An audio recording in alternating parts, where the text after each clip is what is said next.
The reflection on the lake wasn't mine. I remember leaning over the still, moonlit water, my flashlight trembling in my hand, and staring at a face that looked almost like me, but older, hollow, and smiling too wide. It whispered my name from the surface, even though my lips never moved.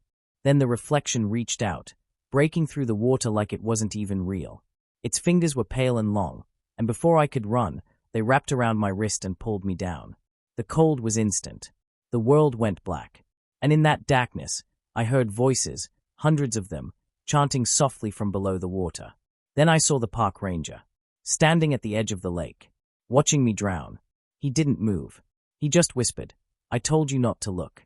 It all started 3 days earlier. I was camping alone in Sable Creek National Park, upstate New York. The kind of place where you lose cell service 5 miles before the entrance and the night sky looks like spilled diamonds. I'd driven out there to clear my head after my girlfriend, Mia, and I broke up. She said I needed space, and I figured the woods would be the best place for that. The park was quiet, too quiet. When I checked in at the ranger station, the man behind the desk looked up slowly, like he didn't expect visitors. His name tag read Ranger Collier. He was tall, with gray hair, a face full of lines, and eyes that didn't blink enough.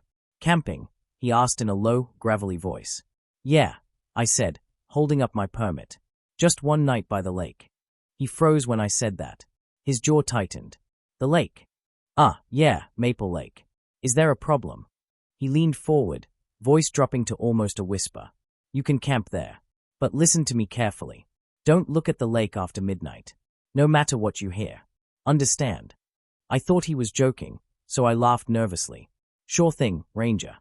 But he didn't smile. "I mean it." By the time I reached the lake, the sun was melting behind the trees. The water shimmered orange and gold, and everything felt calm, too calm.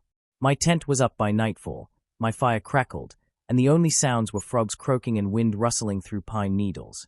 Around 11 p.m., I was sitting by the fire, sipping from a can of beer, and staring at the stars. That's when I heard it. Splash. It was faint but clear. Something had broken the lake's still surface. I grabbed my flashlight and pointed it toward the water. Nothing. Just ripples fading out in the moonlight. I told myself it was probably a fish. Or maybe a branch falling in. But then came another splash. Louder. Closer. This time, I stood up. My heart thudded in my chest. I swept the beam across the shoreline, and that's when I saw them. Footprints. Wet, human footprints. Leading out of the water and right toward my tent. I froze. The prints stopped only a few feet away from me, still glistening with lake water. But there was no one there. No movement. Just silence. I took a shaky breath. "Hello." No answer. After a minute, I convinced myself it had to be a trick of the light, reflections, maybe. I kicked dirt over the fire, crawled into my tent, and zipped it shut tight. But sleep didn't come easy. Sometime later, I woke up to soft splashing again, steady, rhythmic. Like someone was walking in circles through the shallow water. I checked my phone. 12:43 a.m. Midnight had passed. I remembered the ranger's warning then, "Don't look at the lake after midnight." So I didn't. At least, not at first. But the splashing wouldn't stop. It grew louder, closer, until it sounded like it was right outside my tent. I held my breath. The air felt heavy and cold, pressing against my chest. Then came the whisper. "Evan." It was my name. Soft. Familiar. It sounded like Mia. I froze. "Mia." I whispered. My voice shook. The whisper came again, clearer now. "Come look." My throat went dry. "You're not here," I muttered. "You can't be here." But curiosity is a cruel thing. I unzipped the tent an inch, just enough to peek outside. The moonlight hit the lake perfectly. The water was calm again, still as glass, and floating in the middle of it was her. Mia. She was standing, no, hovering, just above the surface. Her eyes were open wide, her mouth twisted in a silent scream. Her hand reached out toward me, dripping with black water. "Help me," she whispered. I stumbled out of the tent before I could think. The ground was freezing against my bare feet. "Mia!" I shouted. She didn't move, just stared at me, her face pale and glassy. Then she pointed down, into the water. I took one step closer to the shore. Then another. The world felt muffled, like sound didn't work right anymore. Behind me, I heard the crunch of boots on gravel. Step away from the lake. It was the park ranger, his flashlight blinding my eyes. I turned toward him. She's out there. I have to. There's no one there, he barked. Now move away. I looked back at the lake. She was gone. The water was flat and empty. My knees gave out. I fell to the ground, shaking. The ranger ran up and grabbed my shoulder. His hand was like iron. You looked, didn't you? He hissed. You looked. I couldn't answer. My mouth wouldn't move. He dragged me back toward my tent, muttering under his breath. I caught only bits and pieces. Every year, someone looks, never learn. When we got back to camp, he stared at me with hollow eyes. You saw her, didn't you? I nodded weakly. His face darkened. Then it's too late. He turned and walked back into the woods, his flashlight beam fading into the darkness. I sat there alone, the wind howling through the trees, the lake whispering behind me. Then I heard it again, faint, but close this time. My own voice, echoing across the water. Evan, come look. And this time, I saw ripples forming. Something was crawling out of the lake. When I saw it crawling out of the lake, I froze. The moonlight fell across something that shouldn't have existed.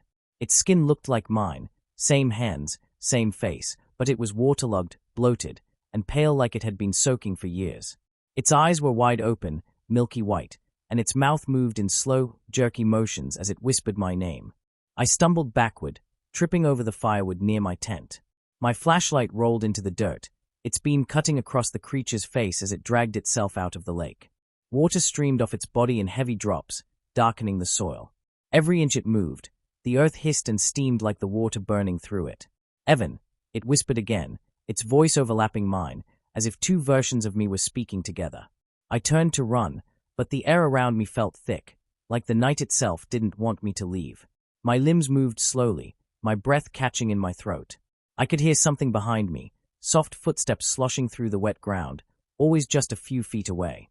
Then, out of nowhere, the beam of a flashlight cut through the trees. Evan. It was Ranger Collier again. He ran toward me, his face pale, terrified. I pointed toward the thing. It's me, but it's not me. The ranger grabbed my wrist, pulling me away. Don't look at it. Don't ever look directly at it. I fought against his grip. What the hell is that thing? He didn't answer. He dragged me through the trees, deeper into the woods. I could hear the creature behind us now, moving faster. Every step it took sounded like bones cracking underwater. When we reached the ranger station, Collier slammed the door shut behind us and shoved a heavy metal bar into place. His breathing was rough, shallow, like he'd been running for hours. I looked at him, demanding answers. He sat down, staring at the floor for a long time before speaking. You shouldn't have gone near the lake after midnight. Once you see it, it sees you back. I swallowed hard. What is it? He hesitated, then looked up. That lake isn't natural. It used to be a town. My stomach turned. What? He nodded slowly. Back in the early 1900s, there was a settlement where Maple Lake sits now. A small logging community called Coldwater Hollow. They dammed the river to create a reservoir, but no one realized there was a fault line underneath. One night, the ground shifted, and the whole town sank. Every house, every person, gone in less than a minute. I blinked. So the people, drowned. He shook his head. Not exactly. Some say they didn't drown, they were pulled down. The survivors claimed the water was whispering. Some even said they saw their reflections moving on their own, waving to them from below. A few years later, the government built over it and renamed it Maple Lake. But the stories never stopped. My mouth went dry. So, what happens to the people who look at it? Collier looked at me with a hollow stare. The lake takes their reflection first. Then it takes them. Before I could speak, a loud thud shook the door. Once. Twice. Then a slow dragging sound across the metal. The ranger grabbed his rifle, motioning for me to stay quiet. Another thud echoed, this time from the back wall. The sound of nails scraping against wood made my blood run cold. It followed you here, he whispered. The lights flickered. The air grew colder. I could hear faint whispering all around the cabin, like dozens of voices speaking underwater. Ranger, what do we do? He cocked the rifle. We burn it. Fire's the only thing it fears. Before I could ask what he meant, the back window shattered. Water splashed across the floor. I turned and saw the reflection me standing in the window frame, head tilted, dripping lake water. Its lips curved into a smile that didn't belong to me. The ranger fired. The sound was deafening. The bullet hit the thing square in the chest, but it didn't fall. It just looked down at the wound, then slowly raised its head again. The hole in its body began to close, the water sealing it shut. "Run!" the ranger shouted. We burst through the front door into the woods. The cold hit me like a slap, and the sound of rushing water filled the air. I looked back. The lake was glowing faintly blue, like it was alive, pulsing with light beneath the surface. The ranger stopped at the edge of a clearing and turned to me. "You can't leave the park now. Not until sunrise. If it sees you again before then, it'll take you for good." I was shaking uncontrollably. "Why me? Why does it want me?" He didn't answer. His gaze dropped to the ground. "Because you looked. That's all it takes." Something moved behind him. I saw it too late. A wet hand shot out of the darkness, wrapping around his neck. The ranger gasped, dropping his rifle as the thing pulled him backward.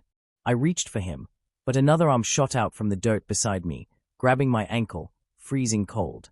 I fell hard, scrambling to break free. The ranger screamed once, then silence. The forest went still again. I crawled away, gasping, staring into the dark. "Ranger!" No answer, only the sound of dripping water. And then I saw him, or what was left of him, standing at the tree line, eyes wide, face blank. He turned slowly toward me, his skin pale, wet, lifeless. "Evan," he whispered. "Don't look." Before I could move, something pulled me backward, fast, hard. I hit the ground, sliding toward the lake. The soil under me turned to mud, sucking me in. I screamed, clawing at the ground, but the harder I fought, the faster I sank. The lake shimmered ahead, whispering my name. Just before I was pulled under, I saw my reflection again in the water, smiling, waiting, and it mouthed the words I'll never forget. "Now you belong to us."